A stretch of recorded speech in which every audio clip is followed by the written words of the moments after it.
Tesla Cybertruck owner frustrated by quality issues. Since the launch of the Tesla Cybertruck at the end of 2023, we've seen many owners come forward with their experiences, both good and bad.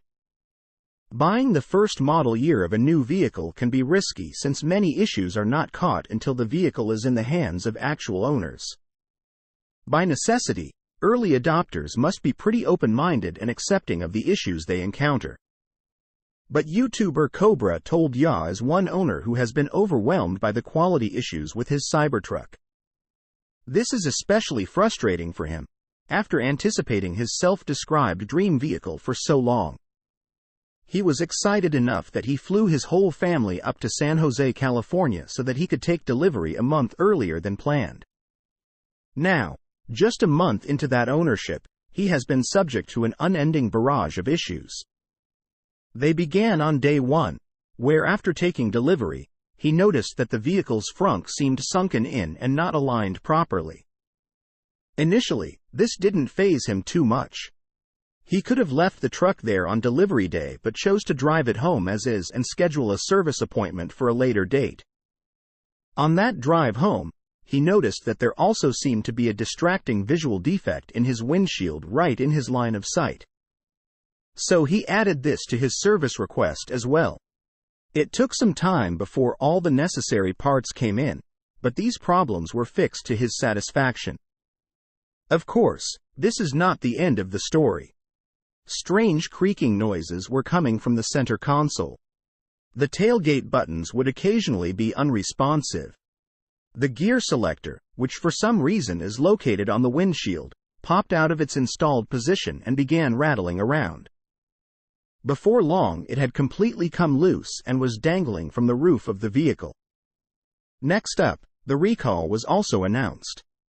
Cobra took his vehicle to a Cybertruck meetup event where a Tesla service technician would be on site to fix the pedal recall issue.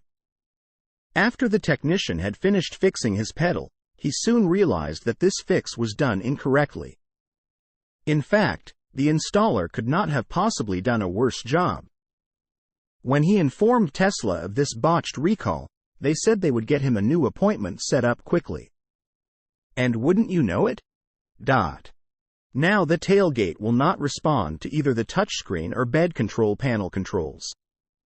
At this point, he was understandably frustrated with the ownership experience. Eventually, the service center squeezed him in to fix the gear selector and secure the pedal cover while he waited for a replacement. Unfortunately, they were unable to immediately resolve the tailgate problem. So naturally, the next day the tailgate problem becomes worse.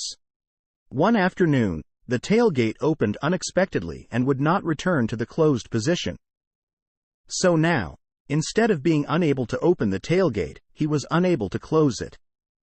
He had to drive everywhere with the tailgate down, and thus no longer had access to the digital rearview mirror since the camera was pointing straight at the ground. After doing a soft reboot of Cybertruck in an attempt to resolve the issue, it began throwing up other warnings upon startup, many of which were unrelated to any of the problems he was already having. So back to the service center again, where Tesla didn't even have a loaner vehicle for him to drive home. This would be enough for most people to throw up their hands and start looking into the state's lemon laws. But after years of anticipation, he is trying to keep calm through all of the frustrations. He knew before taking delivery that some issues would pop up in his ownership experience. "We'll see if I get overwhelmed by all of these problems. Right now I'm staying positive," Cobra explains. "I'm still loving it. It's still a beautiful beast. It's still everything I wanted, but you might meet somebody and really like them, but the beginning's rough, right? As long as you have these bad times, you really can feel the good times." Source: reposted and summarized from at insideevs.